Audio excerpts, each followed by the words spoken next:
Folks on Zoom land, we're going to get going in like 2 minutes.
Hi, everybody. Welcome to the Virginia Tech STS seminar. My name is Lee Vinsel, and I'm Associate Professor of Science, Technology, and Society here at Virginia Tech. Today, I am excited to introduce one of our PhD candidates, Panita okay. Yeah, I didn't know what order we were going to do things in. Please. Just before, because I don't want to take any attention away. Okay, but first, I was hoping that he would show up, but he hasn't shown up yet. Yesterday, our graduate student, Andrew Rosenthal, won the best graduate presentation at the Sociology Symposium, and I wanted to just recognize him, although I thought he would be Thank here. you. So anyway, I unfortunately am not able to. Can people hear me? Hello? Yeah. Hey, Andrew, go ahead. All right. I apologize. I'm not able to be here in person. Something came up in my apartment, had to take care of appliances breaking, but I'm here. Yeah, and I just online. wanted to say that what was so nice is that the judges and the audience specifically thanked Andrew and appreciated the way that he helped a sociology audience understand STS. Like, they spoke to it explicitly. It was wonderful. Yeah. That is so awesome. Congrats, Andrew. That's wonderful. Thank you. He also really recently did his that. master's exam, so he's been crushing it recently. That's great. Yeah, this week has been pretty good for me, to say the least. All right, so I want to introduce today's speaker, one of our PhD candidates, Panita Chatikavanij. Panita, what am I going to say about Panita? So I'm her advisor, and I'm extremely proud of her for all kinds of reasons.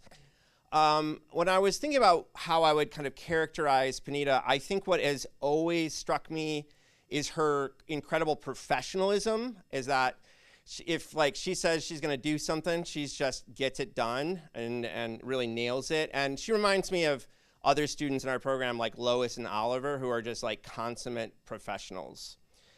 And part of the reason I think Panita is so great in that way is that she comes from the world of Thai business, and she actually focused professionally on importing technologies into Thailand from abroad before she came here to Virginia Tech. So if I remember correctly, two systems that you used to talk about were kind of driver training and a kind of emergency response systems.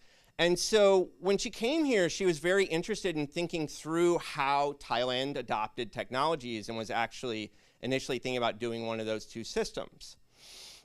And I think as she studied here, including studying with Fabian, thinking about kind of post-colonial theories and kind of global STS literatures, she started tapping into scholars like David Edgerton, Young Sub Choi, Fabian himself, and Fernanda and other people, Laura Ann Trujillo, and lots of people who've been studying about how nations out in the global south and elsewhere adopt technologies in kind of agentic ways is how you'll hear about it.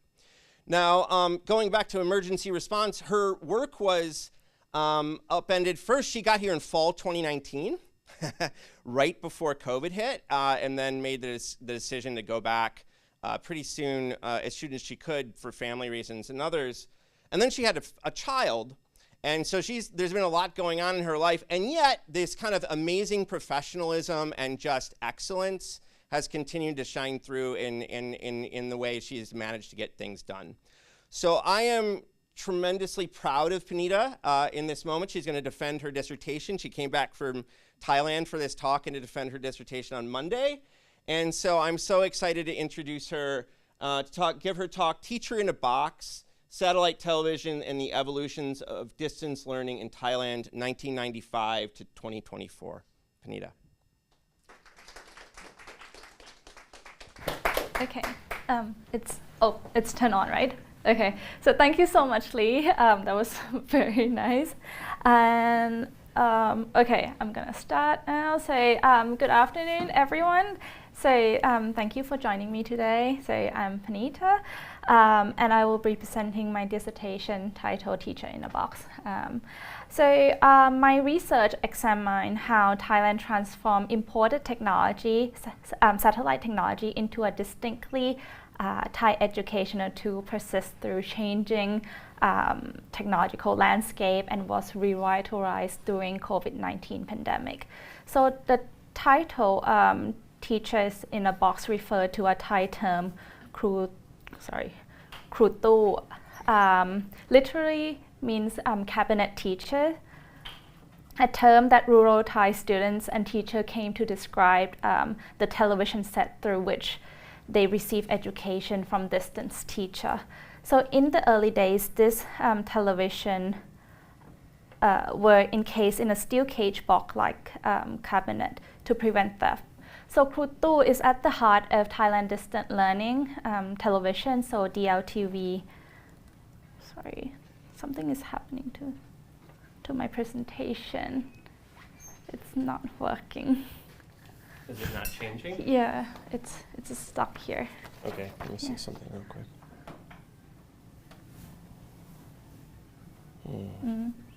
It's okay. Can't get the cursor on that screen. It's okay. Okay. It's okay. It's okay. I can use this. Sure. Yeah. It's stuck.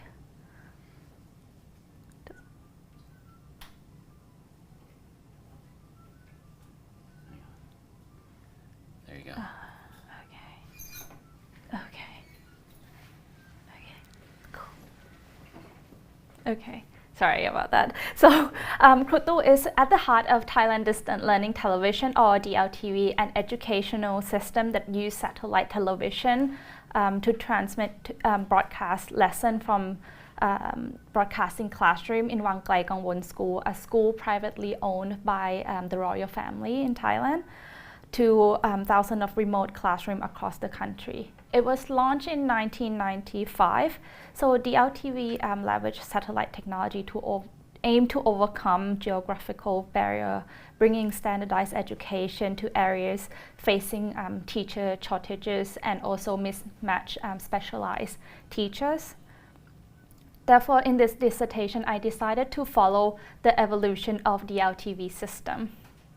So my analysis draw on 4 interconnected theoretical framework from STS and development studies that provide an analytical tool for understanding Thailand journey with DLTV. So I engage with scholarship on unintended consequences in development intervention. So this framework have largely been studied by development studies scholars, and also have been picked up by STS scholars such as Morgan Ames and Crystal Sim. For example, Morgan Ames' study of 1 laptop per child initiative review how students repurpose educational tools for entertainment rather than learning. So this framework led me to look at different perspectives from different angles. For this dissertation particularly, I look at the foundation perspective on how they turn this into a Thai educational tool, and also from the teacher's perspective. So my research also largely shaped by, that Lee already told you, by David Edgerton concept of technology in use, which shift our attention from the moment of innovation to how technologies function in everyday settings. So he argues that older technology often persists alongside newer ones, serving vital function through adaptation and maintenance. So his framework is particularly useful for studying technology in an imported nation like Thailand, where adaptation often drives technological changes. I also try to build on user agency studies by scholars like Diana Montano and also Laura and Tagira, who examine users in non-Western contexts and how it actively shaped and reimagined imported technology and foreign knowledge. So this work demonstrates that technological adoption is not passive reception, but active transformation. And lastly, I also use Vivian Choi's concept of anticipatory states to understand how crisis conditions enable technological reinterpretation. So this framework come to handy when I start looking at the Thailand supposedly obsolete satellite technology, satellite television during the 2020, and suddenly became an essential infrastructure during the COVID-19 pandemic. So together with this framework allow me to analyze DLTV not as a static technological system, but as a dynamic socio-technical arrangement, continuously shaped by institution decision, user practices, and also changing social needs. And ask the question of how did Thailand transform imported satellite technology into a distinctly Thai educational tool. So this seemingly straightforward question opened up a broader inquiries about technological adoption in the global South. While conventional narrative often focus on the moment of innovation and transfer, I trace how satellite television system, in my case DLTV, evolved through 3 decades through ongoing adaptation and reimagination by various users across Thailand educational system. So to address my research question, I employ a mixed method approach combining 3 primary research. So first I starting to go through the archival, examining national newspapers, government development plans, and institutional archive from the Distant Learning Foundation, a foundation that play a central role in Thailand history of satellite television in education. So this document allowed me to trace the public discourse surrounding educational technology and analyze how different stakeholders understood and shaped the implementation of satellite-based distant learning.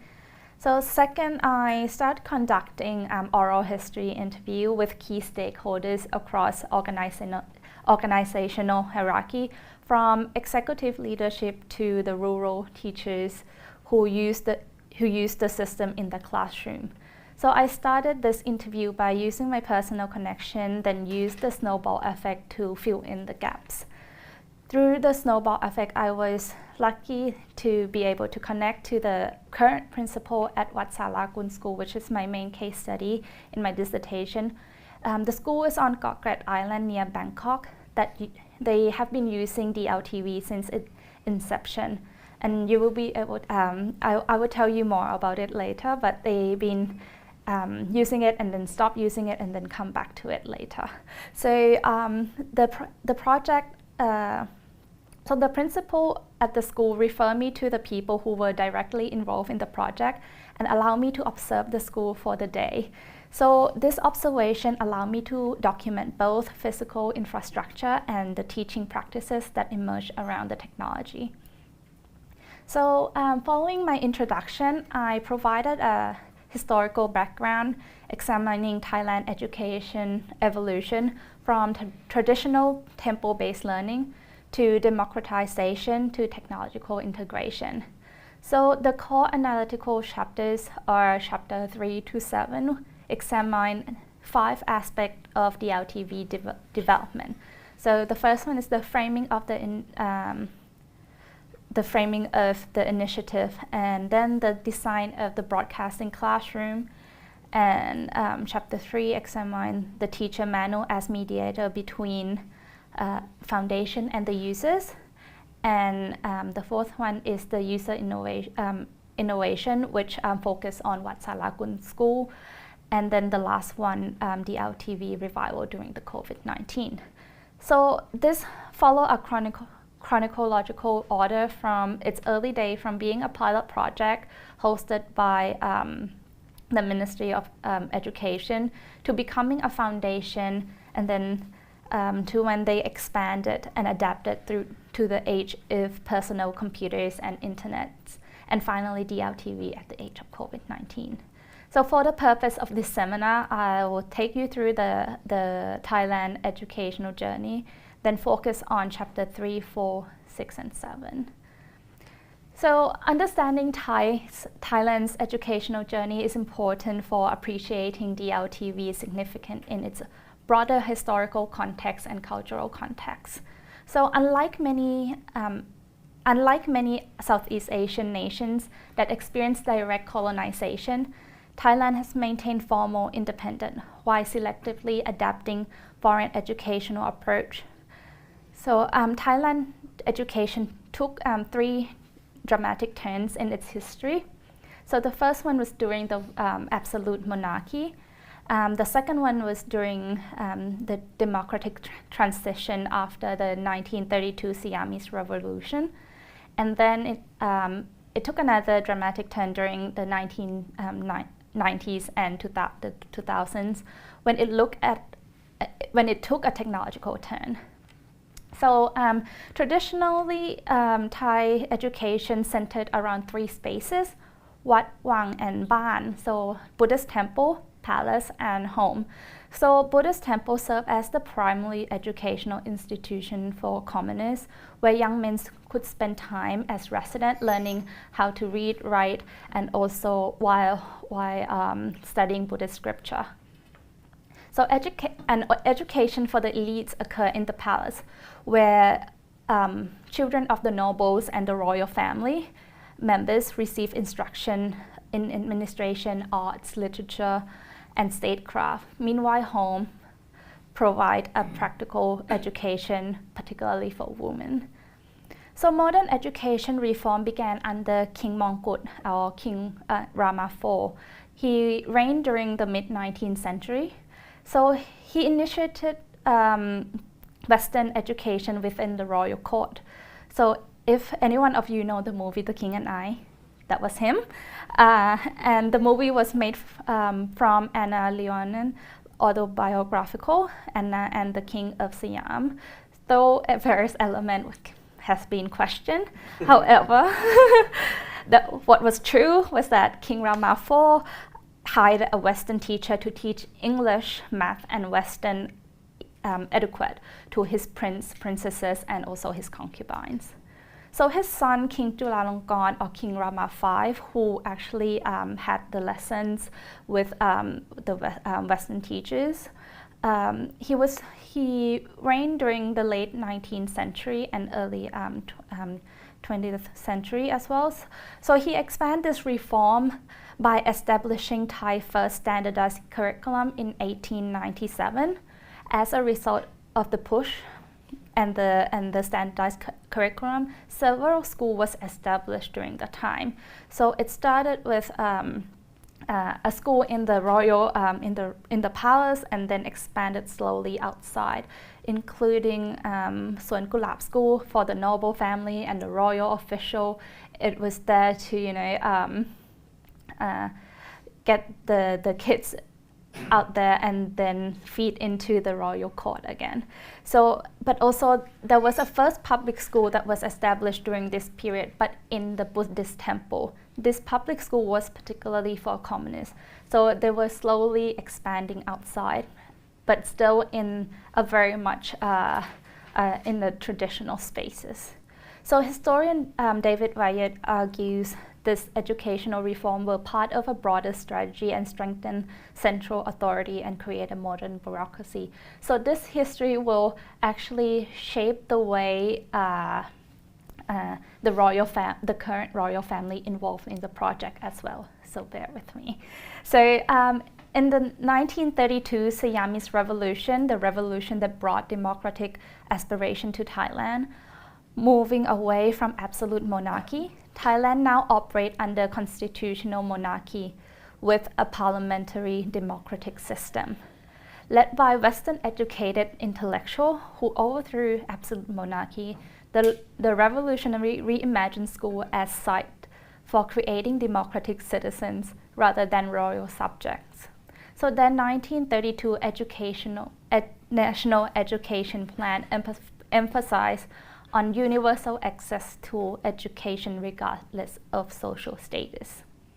So during the age of this democratic transformation, the monarchy needed to find a way to exist within this new power dynamic. So the king is now labeled as the head of state instead of having all the power that he can do, whatever he can do. But what is the role now? The role of the Thai monarchy was profoundly shaped during King Bhumibol or King Rama IX reign, 70 years reign. He reigned from 1946 to 2016. So he was greatly involved in the Thai development through what scholars have called the working monarchy, actively engaged in national development through royal patronage, including in education. So he brought his passion on communication technology to many of his development initiatives. So King Bhumibol's connection with the rural people was particularly significant. So the king often made personal visits to numerous remote areas throughout Thailand, establishing a direct relationship with the rural communities that he believed is often overlooked by central authorities. So he viewed his duty as the king as being fundamentally tied to improving the life of the people who are living in Thailand's territory, particularly in the rural area. So during his reign, is that a photo of him? Yes, that was the photo of him visiting the rural area in Thailand. Yeah, normally sometimes there's no road access still, so he sometimes need to jump out of a jeep and then walk there. So that was him like during, I think, the 90s, the 80s, the 90s. Is that his wife in the back? Yes, yes. And his wife go with him everywhere. So, yeah. So during his reign, he introduced the concept of Papiang to the Thailand development practice. So he introduced this in the 1970s as an alternative to Western development. This philosophy principle often translated as efficient economy. It represents a middle path approach to development. The principle gained attention by the people, particularly after the Asian financial crisis during 1997. So Papiang emphasized the balance, resilience, and appropriateness to local conditions. So fast forward to the technological turn, which began in the early 1990s with Thailand's economic boom and the launch of its first communication satellite, Thaicom. That's the picture of Thaicom from the newspaper. So, and the launch of its first communication satellite, Thaicom, in 1993. So the launch of Thailand's first communications led the authority, not only the government, but also the monarchy, to imagine the use of this technology for development initiative, particularly in education. And now this brings us to the center of my dissertation, satellite television for education. So 2 years after the launch of Thaicom, Thailand unveiled an ambitious satellite television initiative for distant learning. So why the immediate goal was to address teachers' shortage in remote provinces, the project significant late in how it was organized and implemented. So the project first aimed at providing distant learning to high schoolers, but later expanded to elementary and also middle school, after turning itself into a foundation. So my research reviewed three strategies that Kwan Kaew Vacharothai, the project architect, whom I focus on in Chapter 3, employed to ensure its longevity. So after receiving mandates from King Bhumibol to tackle Thailand's ongoing problem in teacher shortage and mismatched specialized teacher, Kwan Kaew, he positioned the initiative as a royal gift to commemorate the king's Golden Jubilee. So Kwan Kaew was a trusted royal official who, and was a close associate with His Majesty the King. So this framing positioned the project with an established cultural narrative of royal goodwill. So this shielded the project from political opposition through Thailand Le Majesty law, which prohibit criticism of the royal family. So Kwan Kaew tapped into this powerful cultural sentiment that transcended political divisions. So secondly, he selected partners from public, private, and the military sectors. So he was able to gather support like this just also because if he tell everyone that like it was the gift for the king. So everyone start seeing the importance of this. So the Department of General Education provided educational legitimacy for the project, while Shinawatra Satellite, a private company who won the long-term satellite concession in Thailand, contributed to the technical expertise, and the Telephone Organization of Thailand offered the infrastructure support. And the Military Engineering Corps assists with the equipment distribution to remote areas.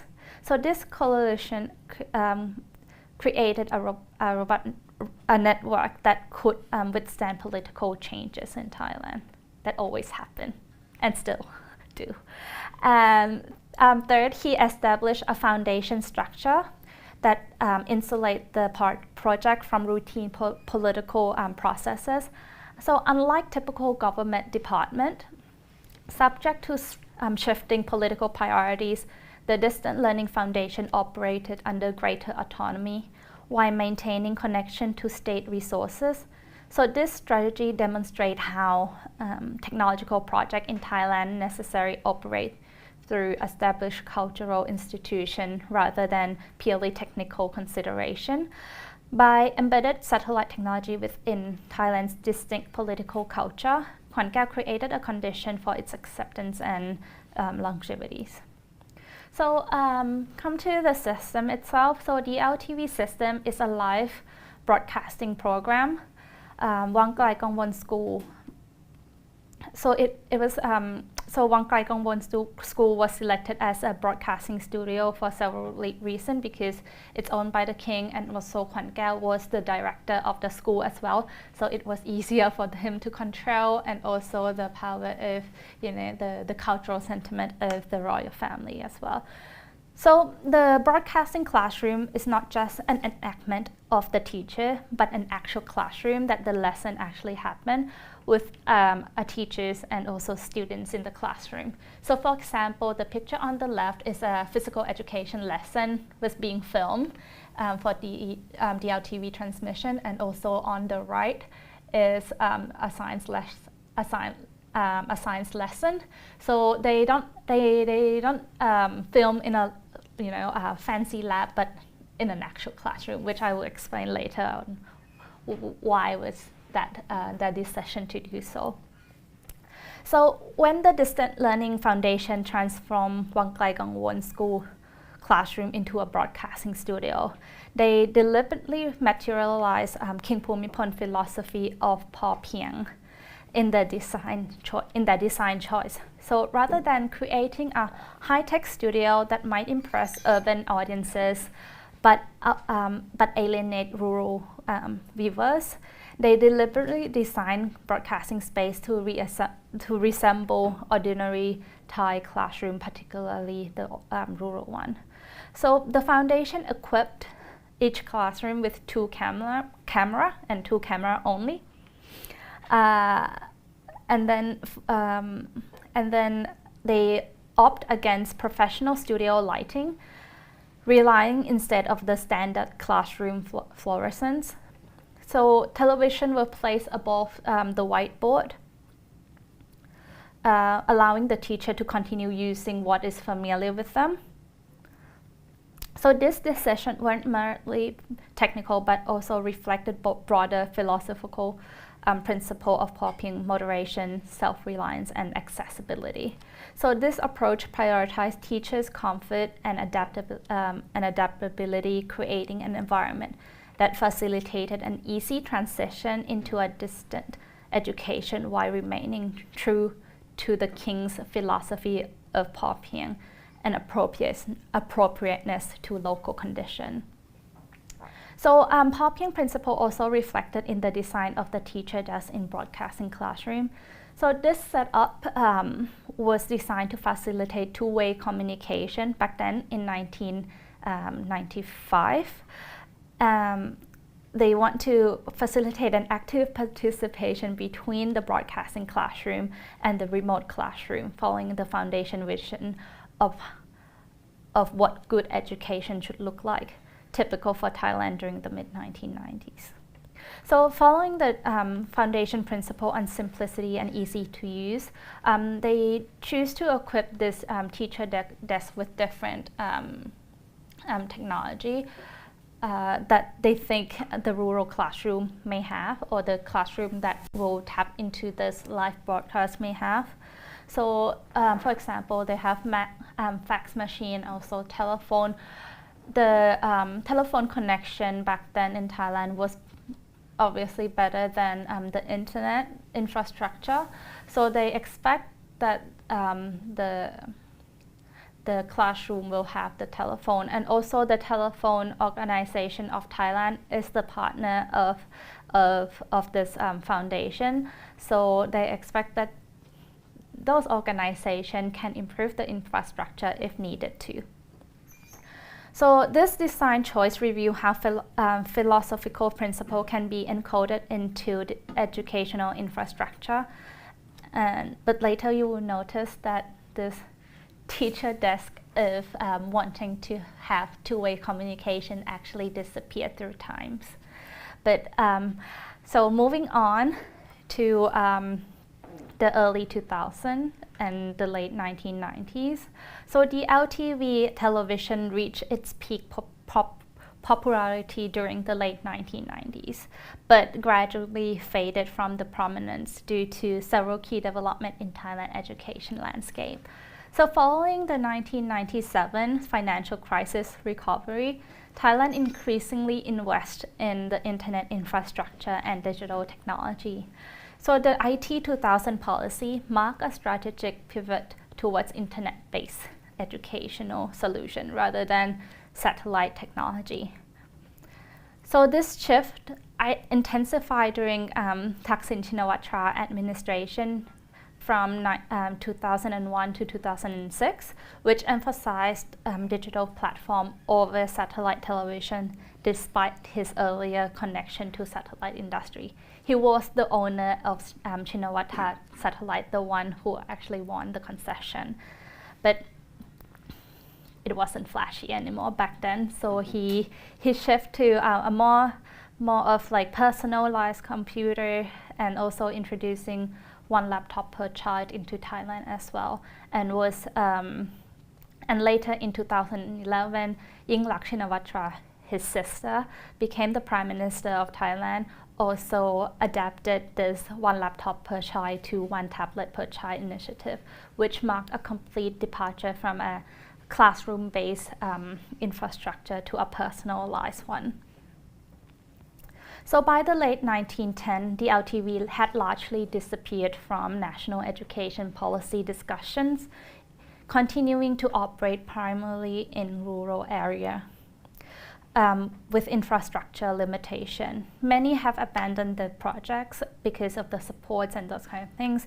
But however, as I will show you in my case study of Wat Sarakun School, this supposedly obsolete technology remained valuable in Pacific context and would eventually experience a dramatic revival during COVID-19 pandemic. So moving from the foundation to the users in Gokgret Island. So this island is in a river beside Bangkok. Despite its proximity to the capital, it's only accessible by boat, and no cars can go onto the island because of the road infrastructure. Only motorcycle can. So it maintained a distinctly rural character. So in 2024, the schools served 86 students with only 12 teachers. It have kindergarten until middle school. So the school also faced challenges common to small schools throughout Thailand, particularly the inadequate teachers allocation and also mismatched subject specialization. So DLTV was installed in Wat Sarakun in 1995 as part of the national rollout. However, after initial enthusiasm, after a year or two, the system fell into disuse. The teacher said they were no longer interested in the system because there was also no support from the school administrative and also the ongoing support from the foundation.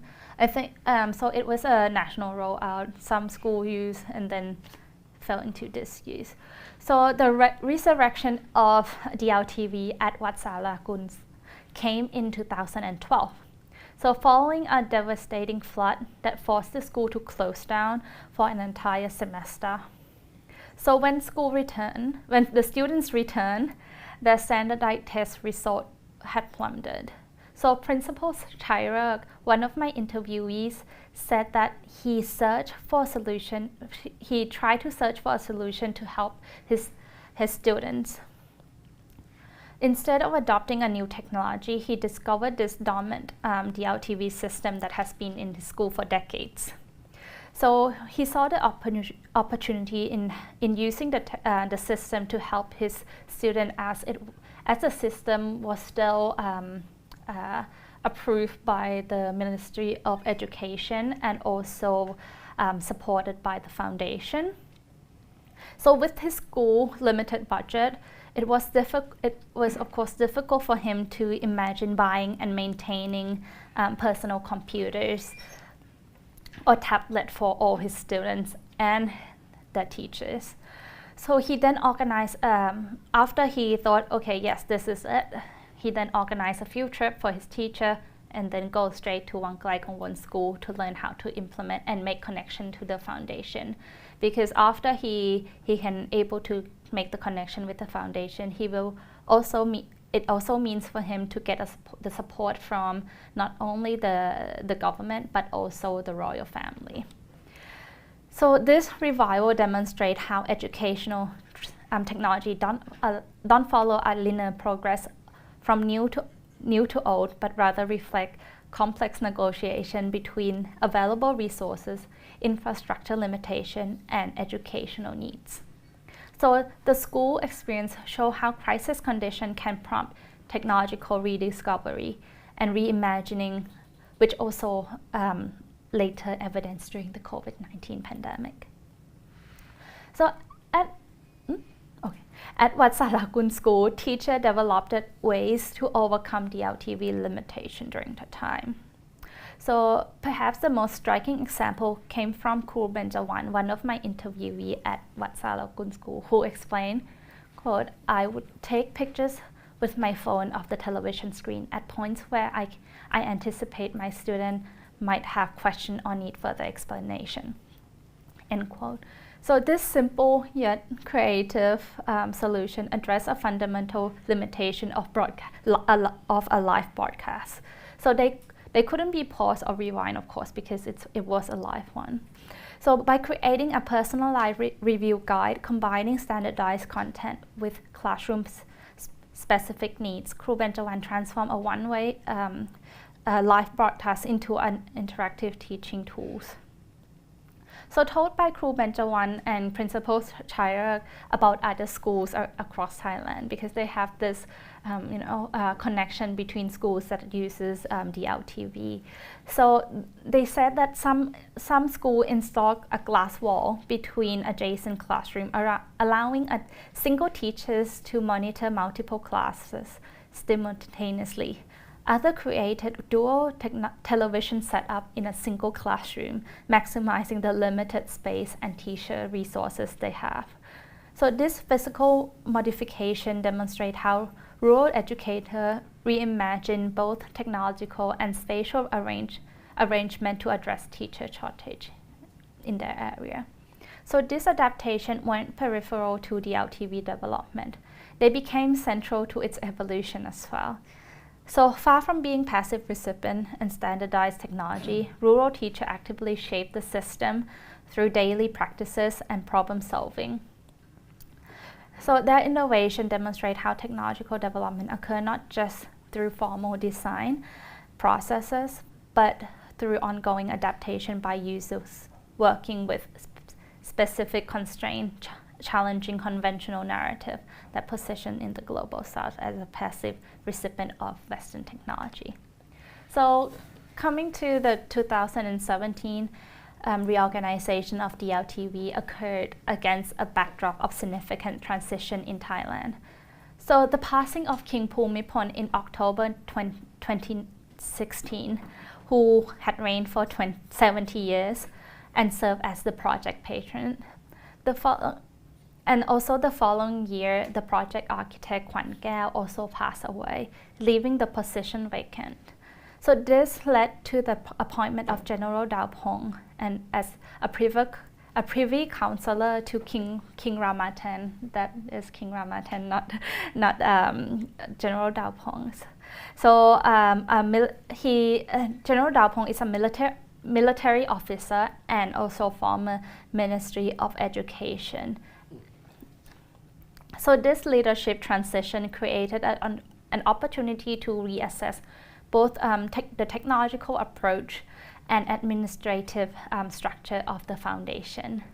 So with King Ramathan, King Bhumibol son and the successor of the throne becoming the new overseers of the foundation, General Daupong decided to transform the organization and its system in alignment with the new King First Royal Command, which is, I shall continue preserved and build upon the royal legacy, which is his father, and shall reign with righteousness for the benefit and happiness of the people. So General Daupong implemented several transformative changes. So while maintaining satellite television as their core services and infrastructure, the foundation expanded to include complementary platforms, a mobile application, website, and a digital box.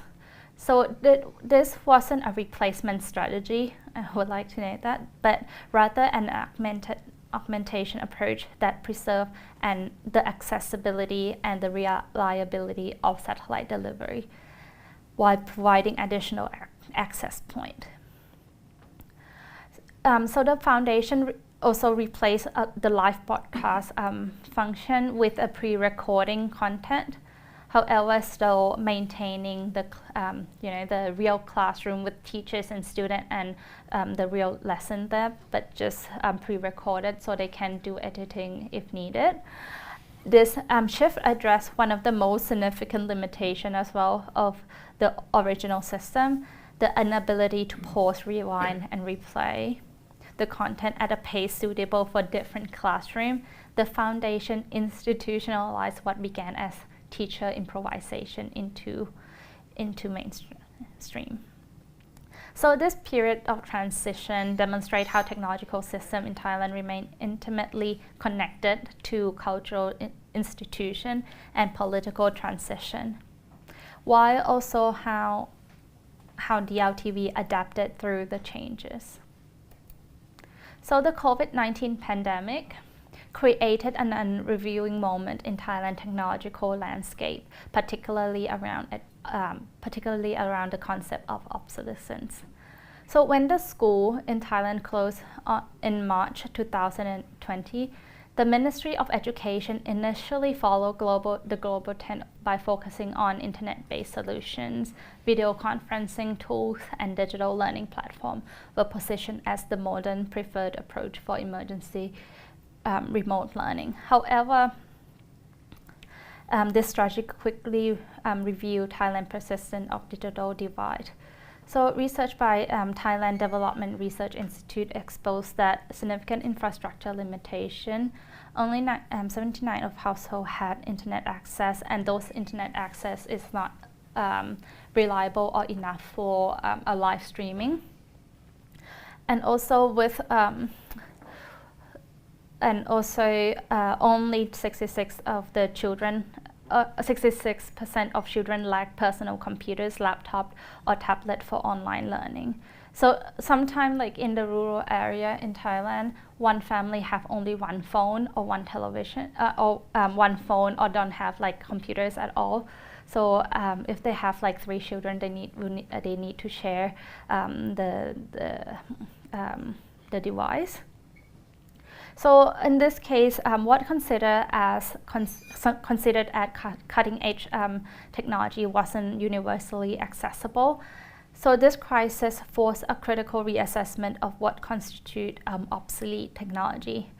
As General Daopong openly reflected during our interview, quote, "We had been so focused on digital innovation that we almost overlooked our existing educational infrastructure that was introduced by our king."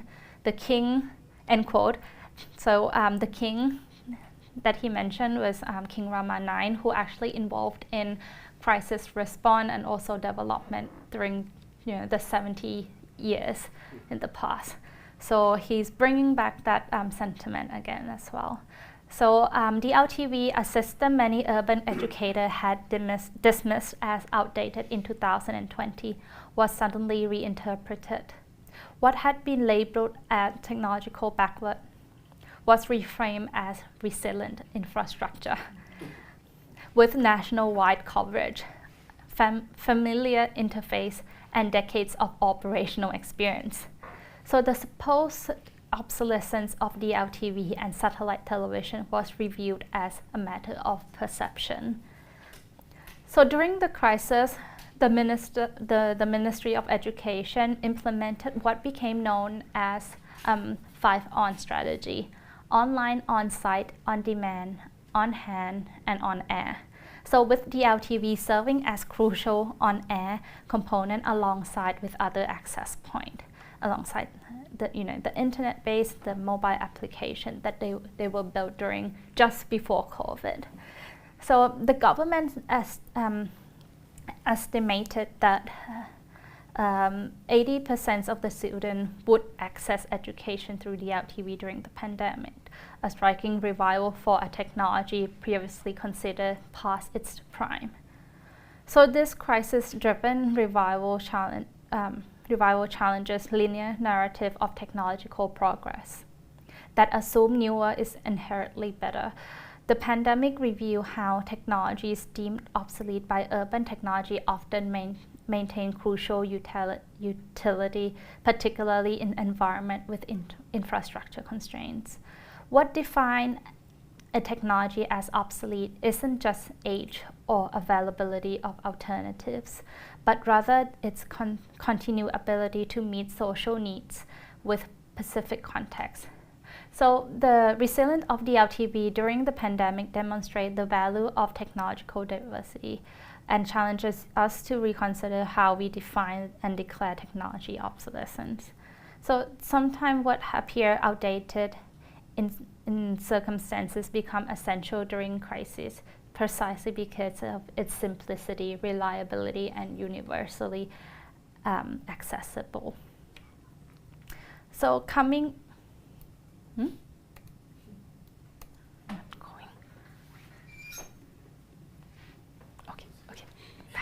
Okay. Going back to my research question, how did Thailand transform imported technology into a distinctly Thai educational tool? So I hope that through, going through how the foundation was built, and also how the teachers adapted the system to their needs, and also how the foundation uses a very Thai development concept in implementing, in materializing the broadcasting classroom answer my research question. So my research, I hope that demonstrate that Thailand adopted satellite television for distant learning, show that technological development in non-Western context is not simply a linear process of importing and implementing Western innovation. Rather, it represents a complex dynamic process of adaptation, reimagination, and transformation shaped by local cultural values, institutional arrangement, and users' practices. So an insight that emerged from this study is that technological obsolescence is fundamentally contextual. What urban policymakers dismiss as outdated technology continue to serve as a vital educational function in rural area, where infrastructure limitation and budget constraint made newer digital solutions less viable. So at Watsala School, DLTV wasn't obsolete. It was essential, adapted through creative teachers' innovation to address Pacific local needs.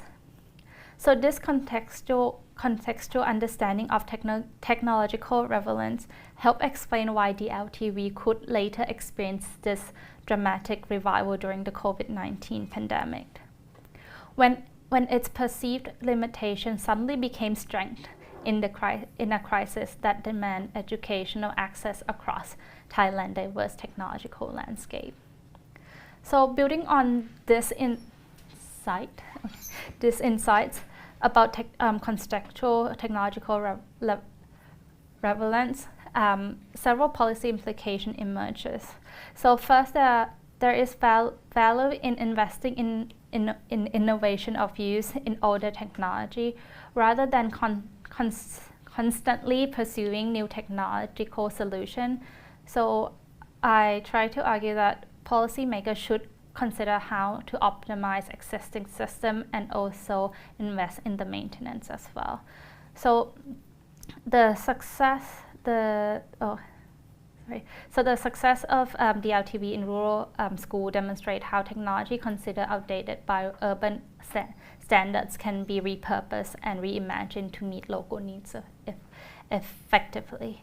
So second, maintaining technological diversity across different infrastructure is also crucial for educational resilience. This was reflected during the COVID-19 pandemic. And finally, educational technology assessment should incorporate contextual factors beyond technical specification, and DLTV experience should show that effectiveness depends not just on technological sophistication, but on accessibility, adaptability to the local condition, and compatibility with existing resource and infrastructure. Policymakers should evaluate technologies based on their ability to serve diverse educational contexts rather than a universal standard modernity. So, yeah, that's it. Thank you.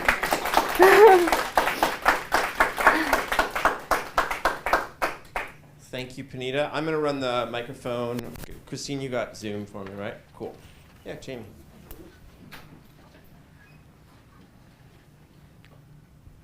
So first of all, thank you. That was an amazing presentation. I see so many connections outside of the context that you talked about the idea of obsolescence and spending so much money and effort on innovation and not kind of paying attention to what's already there. And the conclusion I thought was best was your notice that about taking the current technology and innovating its use rather than trying to innovate new technologies.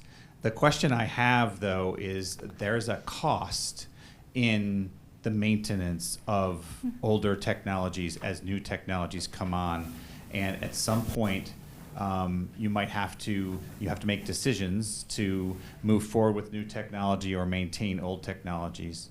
Did you see in your discussion anyway how they made decisions to even have the satellite TV still in place?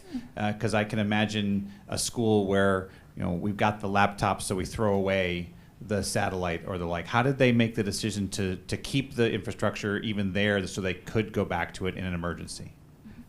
So, okay, I'm just reflecting what happened at Wat Sarawakul School. So because the initial infrastructure was supported by the foundation, which the foundation I meant also the King personal donation and also the government, and because the foundation also connected to, so the Ministry of Education was part of the foundation, so they do get an ongoing support from both sides, and also it's a foundation who supported that. So they get donation from other places. But this case was very unique to Thailand, and I'm not sure, I haven't heard from my knowledge that other places can do something like this with different parties, private, public, and also the royal family supporting. So that made it easier, but at Wat Sarawakul School, the technology was just sitting there. No one know about it when time passed. And then they say, okay, they still have the satellite, people still donating to the school, but it was just there. They didn't throw it away. They can't throw it away because the school is a public school. So, they can't just throw away the computer or any infrastructure. So they need to keep it because of the government purposes of owning a technology. So that was the case of Wat Sarawakul School. But I think if it's in other cases, maybe this will not be the case. Yeah. Not sure. It doesn't really answer your question, but I'm just, yeah. Thank you, Panita. That was a wonderful presentation, and I learned so much. I had two questions. The first one was about the sort of ideology that the king had about, was it Phuafeng? Phuapien, okay. Yeah. And that really resonates with some of the, that reminded me a lot about the small is beautiful kind of literature that comes out of the West that a lot of people see as the origination. And so it seems to me that you're suggesting an alternate genealogy of that kind of small is beautiful. Like in India, there's Mahatma Gandhi that, has different lineages. So I was wondering if the king was in conversation, like where that kind of idea came from. And I had another question too, but if you wanted to answer that one, and then, or, okay. So when the concept of Phuapien, he started introducing the concept of Phuapien. I haven't talked about this in the presentation, but it was around the same time as those alternative development and those those theory came into challenge the Western way of development practices. So I think, of course, and also King Bhumibol is Western educated. He was the first king who was educated abroad. So, and of course, I think he had conversation. I can't say it, but he had conversation with all the royal family and also government elsewhere. So he has those connections. So I think it does come into place during this wave of alternative development. It just happened that this Asian financial crisis brought everything up into the media and to the people attention. And the second question I had was about connecting the political a little bit more with your story that you're telling. And I was wondering, and it was really striking at one of your last slides was about the general saying, this is the technology that the king had developed, right? And so this obsolescence and resuscitating obsolescence to be something new and to serve the people seemed also a way to sort of bring forth and continue that monarchical, even though you talked about the Siamese revolution and the democratization, but the king remained head of state, if I'm... Yeah. And so it was a way of like the technology and bringing this obsolete technology. It was also a way of showing the king's legacy and reasserting that authority. Is that also Yes, I think I think it's definitely the case where like he saw the opportunity to bring this project that he was the general was recently assigned to, you know, like to make a name for himself as well. That like, okay, I'm having this, you know, I was assigned to this new project, and how can I make it happen again? And I think it also follow what King Rama X, you know, our current king, actually said during the coronation as well, that he wanted to build on and build on the system and also follow his father's footsteps instead of, you know, coming in and doing everything new. He said no, he wanted to do, he wanted to build on that. And also it wasn't long after the COVID-19, it wasn't long after he passed away, to only 3 years, and he was reigned for 70 years, so he had a deep connection. Okay, there are criticism of him, but he remained, so a person like me, all my life I had him as a king, and my mom and my dad, my parents as well. So we know him. So I think he saw that opportunity to bring back this sentiment. And if you know that he actually do a lot of project that, including the tsunami, and also before that there's a flooding in Thailand. He always the first. His people was always the first group of people who actually go into the area. So I think by drawing this connection, it was his opportunity to bring back the system itself. Yeah. Hi, Panita. Thank you so much for your talk, and I'm really happy to finally meet you here in person. It's a wonderful talk, and I have this one question.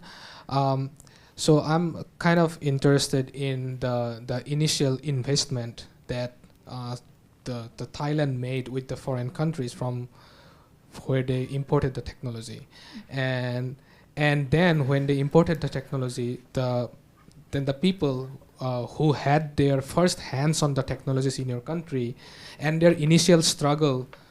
And a stake that is involved it to transform into a distinctive educational tool. What was the initial response when the technology came, and the struggle involved with it, which led to adoption of technology for particularly in the context of Thailand?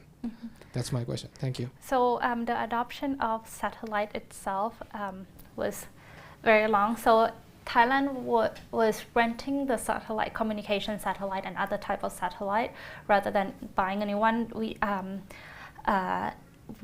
Indonesian satellite Palepa, I can't pronounce it, but yeah. So thank you, Fabian. So we were renting the satellite for a while, for 5, 6, 7 years. So we were hesitant in investing because I think Thailand, sorry, I'm using we because I'm from Thailand, so I'm like, we are doing this. So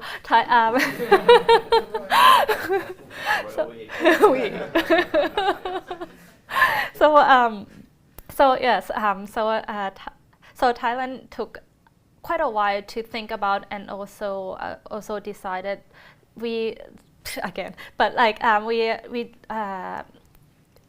start exploring for 5 years in the early 90s, and then in the late 80s even, and then after that we put out the proposal from the government. can't remember what's the word in English, but so they announced that they want the private company to invest to do the concession, a long-term concession as well. I think 20 years concession for the satellite, and yeah, end up Thaksin Shinawatra, a businessman, won the concession. He was already established as a telecommunication businessman. He had a concession for telephone network and those kind of things. So yeah, and then he won the concession for the satellite television. So that it started like this, and then the hope of this technology came quickly. I think it was more access to satellite to information, to television and those kind of things, and then education initiative was up there. So even before the launch of the satellite, Thaksin Shinawatra CSR group actually announced that they also want to do an educational initiative, but not in a formal way as DLTV. But that was another a smaller project, which later also combined with this DLTV system. I'm not sure whether that answered your question, but yeah. Thank you. We're going to go to Christine, and then I'm going to ask a question as I run it back to Monami for another question. Is that what you said? Thank you so much. That was so, I just echo everyone's comments. It was a fantastic presentation. I just have a really quick question. And it looks like we might have one on Zoom, but I'll wait till Lee asks. I was just thinking about, I found myself thinking about, especially with the last image of the kids watching the classroom at home, I started thinking about Sesame Street and children's televised education through that medium or that mode, and just wondered if there was any context for that in Thailand in '95 when this developed. Was there already was there any other kind of televised education when the satellite when the DLTV started? I was just curious. Great question. Yeah, that's a really great question. But I think those, can I say those kind of program are like more edutainment program, right? From my knowledge, okay, I'm bringing myself into this as well because I was there. From my knowledge, as a Thai person who grew up during those times, there is a program similar to Sesame Street in Thailand, but I think I didn't touch it because, especially in this presentation, because that was more informal education, edutainment. But for this system, it's more how do I streamline this program or system and integrate it into formal education in Thailand. So, yeah. I'm actually going to let you go first. Oh, okay. Oh, then we'll go to Zoom. I'm sorry, I had another question. As you're talking, I'm just coming up with questions, but this will be my last question. I was thinking of, the story we tell in STS about science and democratization, especially, and I know not a lot of people have read Yaron Ezrahi, but the story is like you go from monarchy to, democracy in particular kinds of ways, where from monarchy you start getting the idea of experimentation and a test of witnessing to turn people, and that becomes a model for what democratization looks like and what citizenship should look like. And so in this transition from monarchy to something that retains the monarchy but is more democratized, and we can talk about what that means, and not in the liberal sense, right, but just the rule of people. It sounds to me like you've talked a little bit about, and I was really struck by the decisions that were made and how to film these this distance learning television, like we're going to eschew the like fancy lighting. We're going to really focus on classrooms as it is, you know. And I was wondering if you could speak a little bit about what kind of citizen that was imagined being brought into being by DLT or subject or whatever person. You know, sorry, I don't know if you. No, I think I understand your question, and so it's a very good question that I have discussed with Lee for, and he's been pushing me to look into it as well. Yeah. So for DLTV, I think it's so the content itself that has been used in DLTV is written according to the national, do you call it national curriculum? Yeah. So it's written according to that, and which need to be approved through the Ministry of Education. So but from I'm taking that back. Okay, rewind. So yes. So it is. So the imagined citizen, the way they imagine citizen would need to be aligned with the central government. Yeah. So it's not something a curriculum that they newly created, especially for the system. Does that answer your question? Yeah, they have like the equivalent of like civics texts. Yeah. And it often includes like Buddhist kind of traditional notions and stuff like that. Yeah. Yeah. Well, in Singapore, it was more like Confucian, like, you know, ideas of their relationship to authority and how they should be able to speak to authority. But anyway, that's a later. So we have a trinity kind of.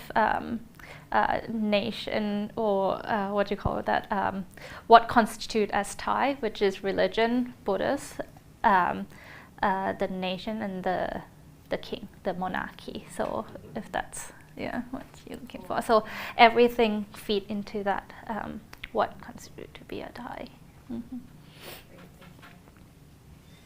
We have a question or comment from Kuyash on Zoom. Good talk, Panita! Exclamation point. It is interesting that most TVs in the U.S. today are not even connected to antenna, as we mostly rely on streaming. I don't know how many people today own a radio receiver. Any thoughts on how broadcasting versus internet may favor distinct connections with different political actors, for example, government versus private, etc.? One of the promises of the internet was its decentralization, but it's not how it came to be. Yeah. Very good question again. So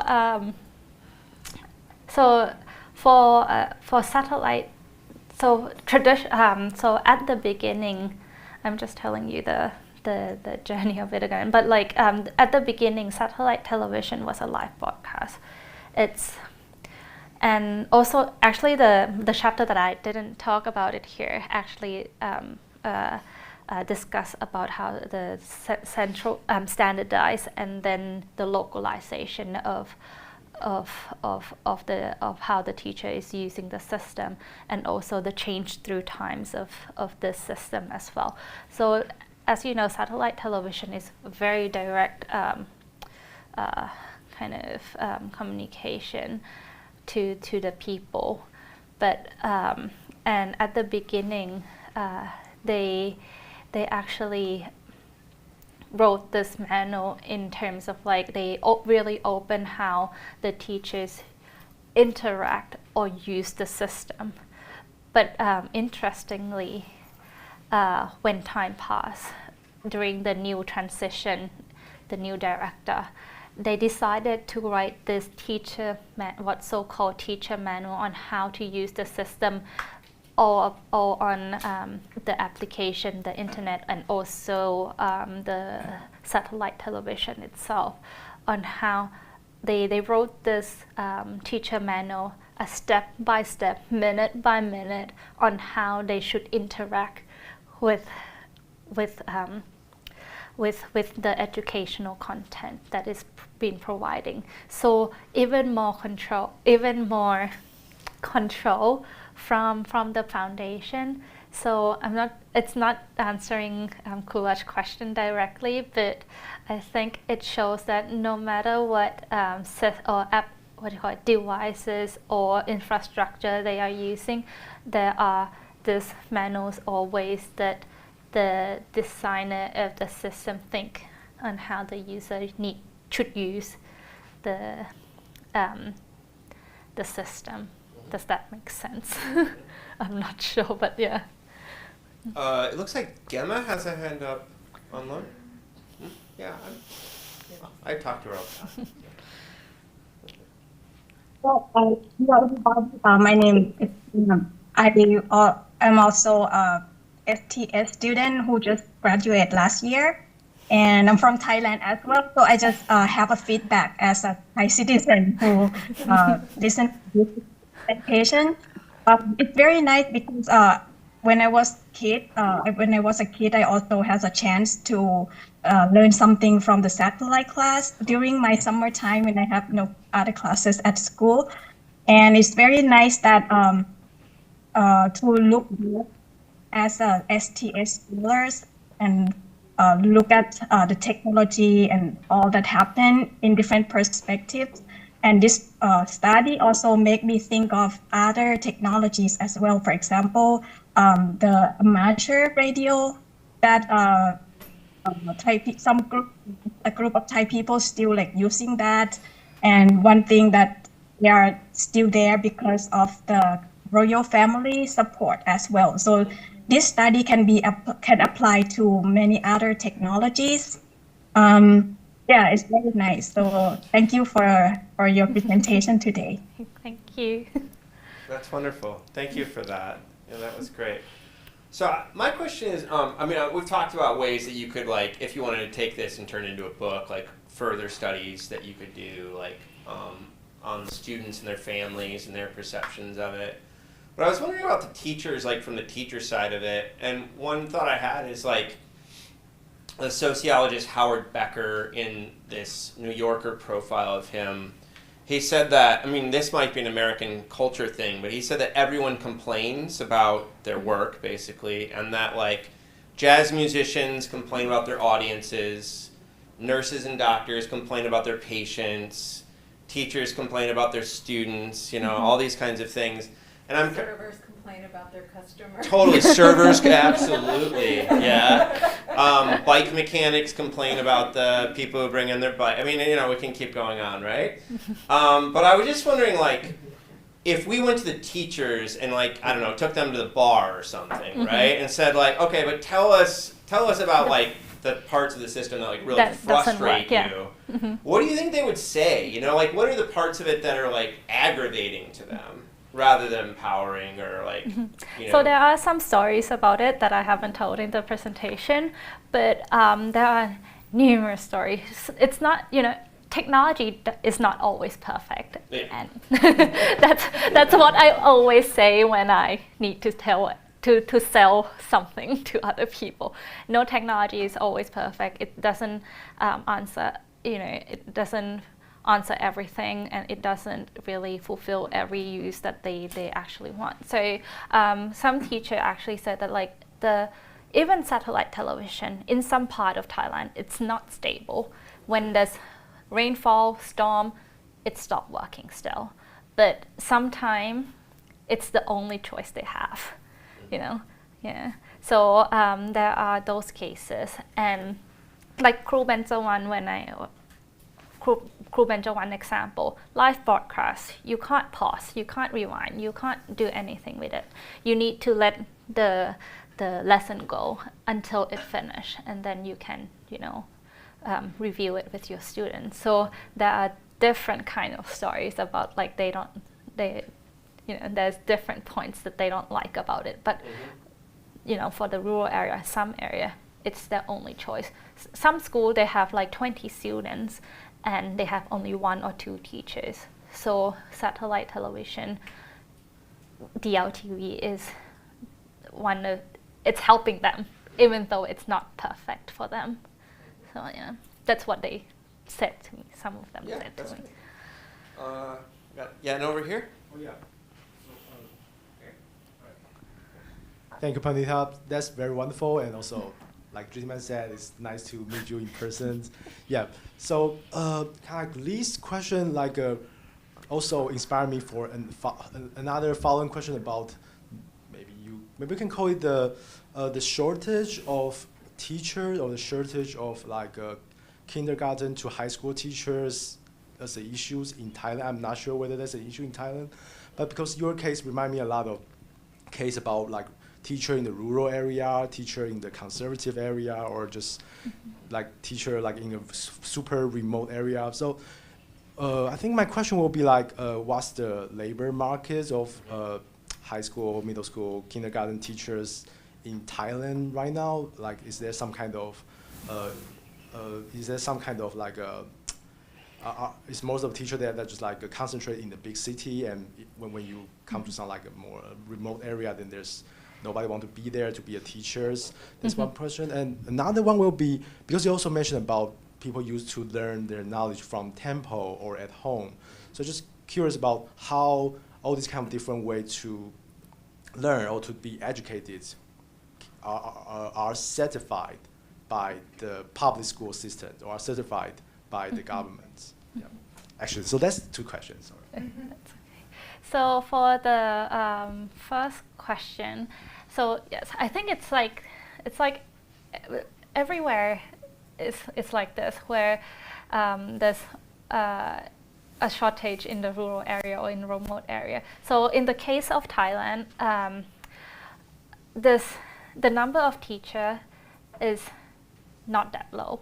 I mean, but it is concentrated in Bangkok, especially in Bangkok. And most of the teachers doesn't want to go to remote area.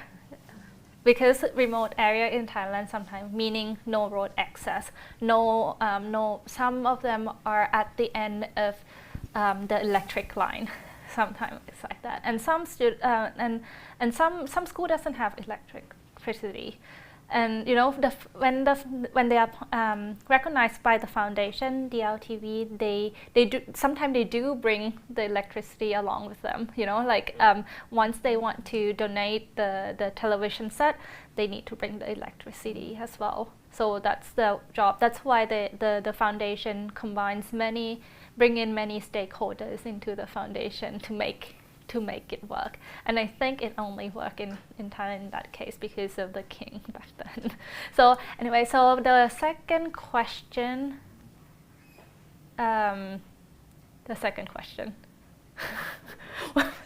Was kind of about other ways of learning and whether there's like certification of like homeschool or right, these other modalities. Oh yeah, no, but other certification, from what I know, there are homeschooling options, but you know, like in rural Thailand, if children is at home, how can I say? So the parents, they need to work as well. So sometimes they go into the field. No one is looking after their children.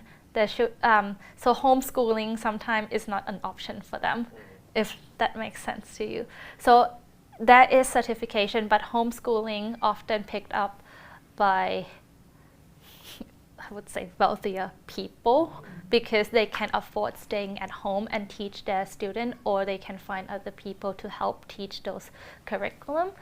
But they still have those curriculum. There are schools in temples. So Wat Sarakun School is also a school that's situated alongside the temple, the Buddhist temple. So that is the case. So the systemization and institutionalization of education in Thailand kind of turned Thailand in a way that there's different parts of certification, but it's central in the government as well. Yeah, thank you. This is great. In some ways, actually, I think you kind of answered my question in this last moment, because I'm really you've talked a lot about the kind of urban-rural divide and also the ways that these technologies serve kind of political and ideological functions.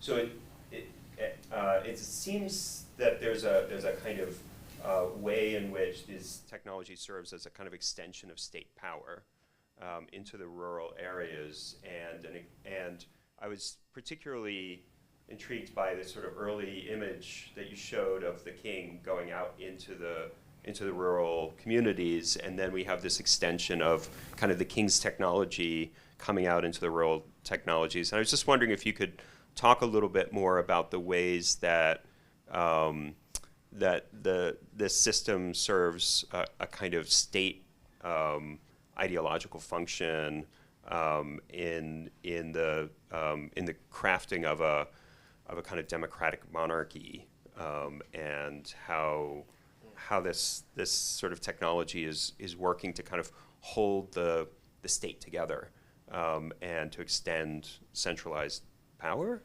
not in a crass or sort of bad way necessarily, but that's what states do. Mm-hmm. Yeah. I think I'm going to answer this with a history of King Bhumibol, because like Gam actually talked about it briefly, that he also uses radio for education and also to communicate. So his first project as the King of Thailand is a radio project. He established a radio station where he said that he could connect to the people and talk to the people. So that was how he felt like what he needs to do as the king, and how he can connect and give knowledge that he actually received from Europe to his people. Not sure that answers your question, but it's how he connects to technology, communication technology, and how he's using it. And I think satellite television also do the same thing as his first project, but as a newer technology on how they can reach people from afar. And also he actually jumped into a classroom once and then teach the rural people by himself as well. So yeah. Does that answer your question? Not really, but yeah. Just giving you a history of how the king himself is connected to the communication technology. And I think the state, as in the government, the Thai government, also jumping in because they saw the opportunity to actually connect to the rural area, and also show the rest of the country that they care about them as well, alongside the king. So they, sorry, one more thing. So there's one document that actually said that if you donate along this project, it means that you are doing something good along and celebrate the king's golden jubilee, and also being part of this initiative alongside the king. So yeah. We have one more follow-up. It's a follow-up to Saul's, and maybe even Jodimon's, is the fact that so if I haven't been up on it in recent history, but knowing that the two major political parties in Thailand, at least if this was true a few years ago, both of the leaders of those parties at the time that I was knowledgeable about it owned two of the biggest communications companies, right? So the interesting thing of learning about the satellite teaching system is who and how do the contracts for distribution of that learning channel actually come about, or because I'm sure those satellite systems are servicing different areas and regions, is it sort of patriotic duty to give to the people of Thailand those that time and that energy and that space to broadcast for the national educational system.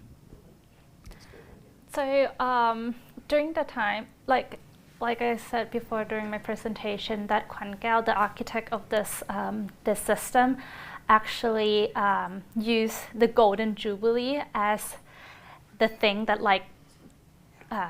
trying to get other stakeholders, including Thaksin, Shinawatra satellite on board. They needed to give for free because they were kind of forced to do it. And they said that they said to one of the stakeholder, if I remember it right, which the Ministry of Education, that if you don't, there's never a case that to celebrate Golden Jubilee or the King's birthday that they do not give or donate money, if that makes sense. So they said every time we have this type of project, people make it happen. If you don't make it happen, you will be in a big trouble because the people already know that this project is happening. But if you're not donating or you do not support, what will the people say? So they kind of force it to happen by using this cultural sentiment as well. So yeah. Thank you, Mandy, for that wonderful question. And Panita, thank you so much. This is so wonderful. Thanks.